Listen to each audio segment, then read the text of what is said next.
if you are careful, more careful, and I don't mean you personally, I mean in general, if we are more careful, more specific and purposeful with the words that we use, we're going to make a difference in the way other people, the people who are hearing us or listening to us, take in the information and what they eventually do with that information. This episode is brought to you by my book, Speak From Within. Review what's inside and purchase it at izoldat.com/speak-book.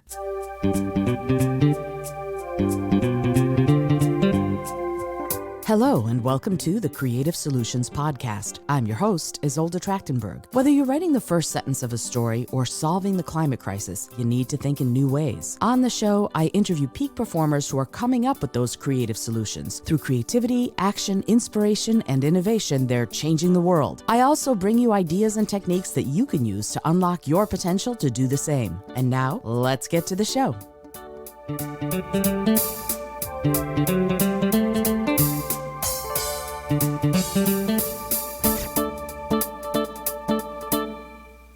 Hello, and welcome to another Vegan Life Solutions episode of the Creative Solutions Podcast. I'm your host, Izolda Trachtenberg. Thank you so much for being here. Today, I want to talk about something that I have sort of talked about before, but I want to reiterate how important it is. And what I'm talking about right now is words.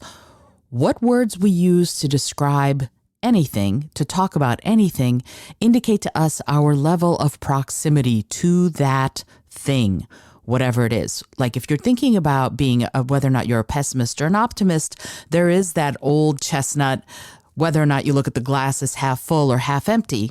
But that depends on what perspective you have. The glass is not half full or half empty. The glass is full always. It's full of water and air, for example, not only half full of water or only half full of air. So those are things that we need to think about is what is your perspective when it comes to thinking about how you use to describe whatever it is you're talking about. And here I want to talk about dead animals. It's a Vegan Life Solution episode, so you know we're going to be talking about animals in some way. And I'm thinking recently a lot about what we use to describe dead cows. We say beef, right? Dead cows that are being used for food. Let me clarify. We say beef. Beef is this, it's got this connotation of we're going to beef it up. Oh, he was a beefy man, right? So we think of beef as a positive word. And yet when you look at what beef is dead cow. And the same goes for pork. Pork is something that we think of as, oh, it's food, but we've separated ourselves. We've changed our perspective on the fact that it's a dead pig. Veal is a dead piglet, right? When you're looking at these kinds of perspectives and word shifts, you have to look at how we take in those messages. When you say the word beef, you are separated from the fact that it's a dead being, that it's a dead cow that you are thinking about eating.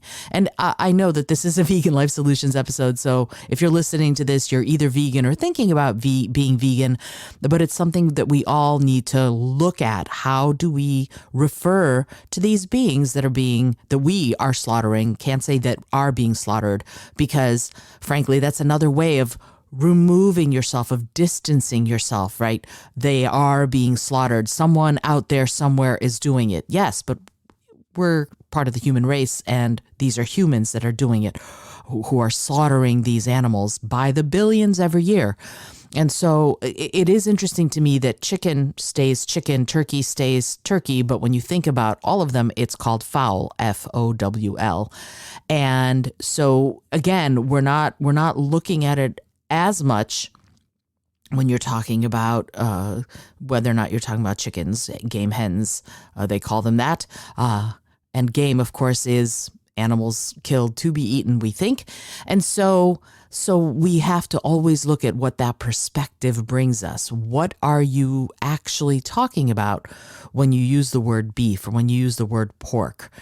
Fish, also you say fish, although they've also sort of removed that in the language too.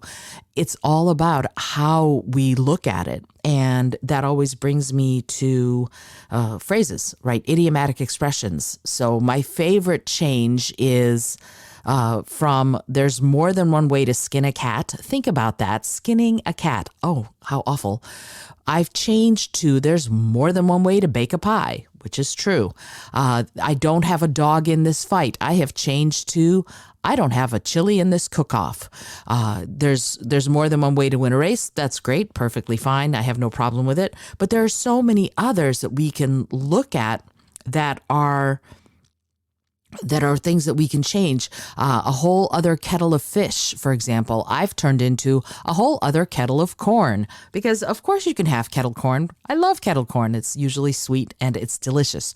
So I can look at the way I'm using words and see what my perspective is based on that. So if you have words in your life, if you have words that you're using regularly to describe animals or to describe your own life, for example, please look at what words you're using and whether or not you're accepting things about the world, about animals or about yourself that maybe you don't want to accept, right? When we're talking about this, it's crucial to remember that the words we use matter.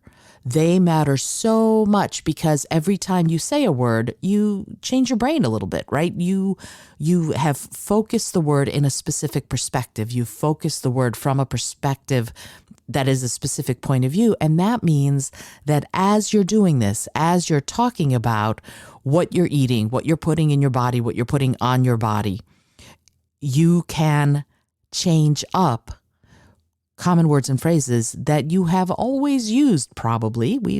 We've all used beef as a term that separates the dead animal from what we're putting on our plate. Everybody has. I don't know anybody who hasn't, who's an English speaker, of course. So there is this thing that we can do that, okay, let's talk about it in a slightly different way. Let's change up how we're referring to these beautiful beings that are dying for humans to eat. Because the more we say, for example, dead cow, because I don't anymore say beef, I don't. Whenever I have to refer to that in any way, I say dead cow. I say dead pig. I no longer say pork and beef because that changes my brain and it reminds me. And what's also interesting is it reminds the people I'm talking to too. And I've had people get in my face about that and say, stop doing that. And I'll say, what about that makes you uncomfortable? And that's something that they need to think about, right? If you are saying something like this and it's making the person you're speaking to uncomfortable, that discomfort is trying to tell them something. And the psychology behind that is really pretty simple. We have accepted that it's just the way it is that we have factory farming. It's just the way it is that we humans slaughter animals for food. We've just accepted it, but we don't have to, right? And one of the things that you can do if you're interested in making those kinds of changes systemic is start changing the way you refer to these animals. Start changing the way you refer to what I'm starting to call even non-human animals, because I believe humans are part of the animal kingdom. We're not vegetable, we're not mineral, we're part of the animal kingdom. And so I've started even doing that. I've started adding non-human to my animal phrasing because, again, it's a way of reminding all of us, and it may make people uncomfortable with that sort of reminding, but that's okay. If they're uncomfortable, that's not about you, that's about them. And I've had people get in my face, how dare you? Well, I dare because I care about the animals that are dying by the billions every year. I care about each one of them. And this is my small way as a communicator, as someone who has a podcast, who has thousands upon thousands of monthly listeners. I want to be sure that I'm saying things in the way that will make the most impact, that will be the most inclusive, that will educate as much as entertain. And that's the whole point of this. So I'm going to encourage you to think about some of these, and I'm going to do another episode, I think, really delineating all of those phrases that I've changed, like I don't have a pie in this contest, I don't have a chili in this cook-off, there's a whole other kettle of corn. There are lots of different ones that I've sort of started really playing with and really looking at the language and going, yeah, is this okay? For example, I was trying to come up with another way of saying 3-dog night. And what is the term? What does the term mean? It means the night is so cold that the 3 dogs sort of, you would want 3 dogs around you to to keep you warm. And I thought about that and I went, is that something that I need to worry about as far as my phrasing itself? And I decided no. And the reason is because dogs have been companions to humans for thousands upon thousands, millennia, thousands of years. And I am okay with that being part of what we talk about when we talk about dogs and how we share our lives with them, that it can be a 3-dog night. I have 2 cat nights regularly. My cats really, they like to lie on me when we sleep, in part because they're cold, in part because I think I'm lumpy enough that they think, oh, this is comfortable. But I think the point here is that if you are careful, more careful, and I don't mean you personally, I mean in general, if we are more careful, more specific and purposeful with the words that we use, we're going to make a difference in the way other people, the people who are hearing us or listening to us, take in the information and what they eventually do with that information. Super crucial way of looking at this, because if you're talking to yourself, that changes your brain. Every time you say something, every time you do something, there's a little tiny bit of your brain that's changing, that's growing and stretching, because that's the whole point. They used to think the brain was static. We now know it's not. These synapses and these neural pathways keep being formed as long as you keep taking in new data, new information. So you're also helping yourself when you do this. But if you're talking to other people, if you have a wider reach, if you're a podcaster yourself, if you are talking and communicating to a great array of people every single day, or even a small array of people, quite frankly, look to changing the way you refer to some of these situations and phrases. Look the next time you're thinking of saying, well, I don't have a horse in this race. Say, I don't have a pie in this contest, and see if somebody looks at you funny. See what your own reaction is and see what other people's reactions are, because I'm willing to bet you they're going to look at you kind of like, huh? And if they ask, you can say, I'm choosing to speak in a more cruelty-free way. And that is a beautiful thing. All right. I hope you've enjoyed today's episode of the Vegan Life Solution of the Creative Solutions podcast. I am Isolde Trachtenberg, and I'm super grateful that you took the time to be here.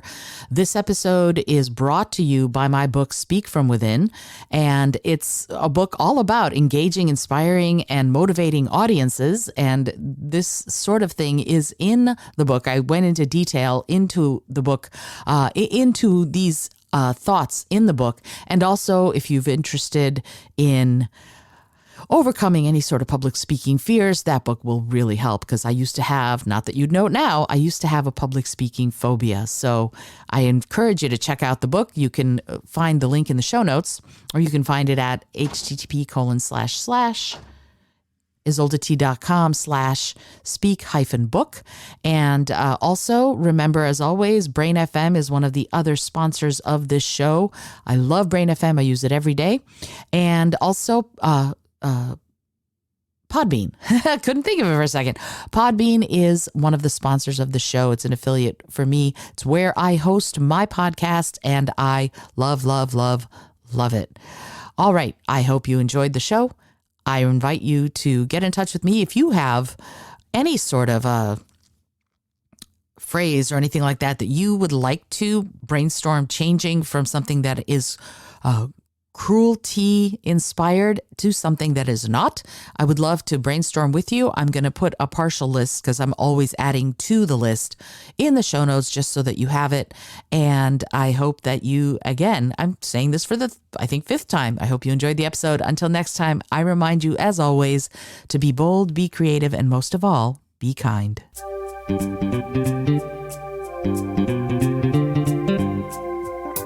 Thank you so much for joining me today. I really appreciate you being here. Please subscribe to the podcast if you're new, and it would mean the world to me if you told a friend about it. Today's episode was produced by Isolde Trachtenberg and is copyright 2023. As always, please remember this is for educational and entertainment purposes only. Past performance does not guarantee future results, although we can always hope. Until next time, keep living what you believe in.